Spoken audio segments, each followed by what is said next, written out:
Election commission 3 अप्रैल ते ऐलानियल Punjab assembly जूं चूंडूं मुलतवी करे छॾियूं आहिनि। इलेक्शन कमीशन चूंडूं मुलतवी करण जो बाज़ाब्ता हुकुम जारी करे छॾियो आहे, जंहिं मूजिबि पंजाब में चूंडूं 8 अक्टूबर ते थींदियूं। इलेक्शन कमीशन जे नोटिफिकेशन मूजिबि IG पंजाब अमन अमान जी ख़राब सूरतहाल खां आगाह कयो। हिन दहशतगर्दी जे वाक़िअनि जो हवालो ॾिनो ऐं चयो त दहशतगर्दनि ख़िलाफ़ ऑपरेशन मुकमल थियण में 5 महीना लॻंदा। पंजाब में 3,86,000 अहलकार मौजूद आहिनि, जॾहिं त 623 अहलकारनि जी खोट आहे। इलेक्शन कमीशन चयो त फ़ौज ऐं रेंजर्स जी मुक़ररी सां ई इहा खोट पूरी थी सघे थी। घरू वज़ारत जो चवणु आहे त सिविल ऐं आर्म्ड फोर्सिस स्टेक ड्यूटी लाइ मौजूद न हूंदा। इलेक्शन कमीशन मूजिबि घरू वज़ारत जो चवणु आहे त सियासी अॻवान दहशतगर्दनि जी हिट लिस्ट ते आहिनि। चूंड मुहिम में सियासी अॻवाननि खे निशानो बणाए सघिजे थो। नोटिफिकेशन में चयो वियो आहे त नाणे वारी वज़ारत मूजिबि मुल्क में माली ऐं मुआशी बहरान आहे।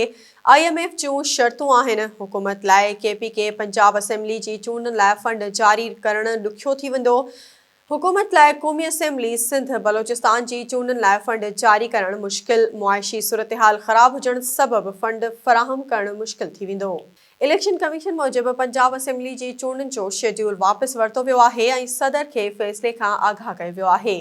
पाकिस्तान तहरीक इंसाफ़ पंजाब ऐं ख़ैबर पख्तूनख्वा जूं असेंबलियूं टोड़े छॾियूं, जंहिं बाद ॿिन्ही सूबनि में निगरान हुकूमतूं बि क़ाइमु कयूं वयूं। सुप्रीम कोर्ट ॿिन्ही सूबनि में 90 ॾींहनि अंदरि चूंडूं कराइण जो हुकुम ॾिनो हो, जंहिं खां पोइ इलेक्शन कमीशन पंजाब में चूंडनि लाइ 3 अप्रैल खां 7 मई ताईं तारीख़ूं तजवीज़ कयूं हुयूं। सदर पंजाब असेंबली जी चूंडनि लाइ 3 अप्रैल ते तारीख़ मुक़रर कई हुई, जॾहिं त गवर्नर ख़ैबर पख्तूनख्वा हाजी ग़ुलाम अली सूबे में ज़िमनी चूंडनि लाइ 28 मई जी तारीख़ मुक़रर कई हुई।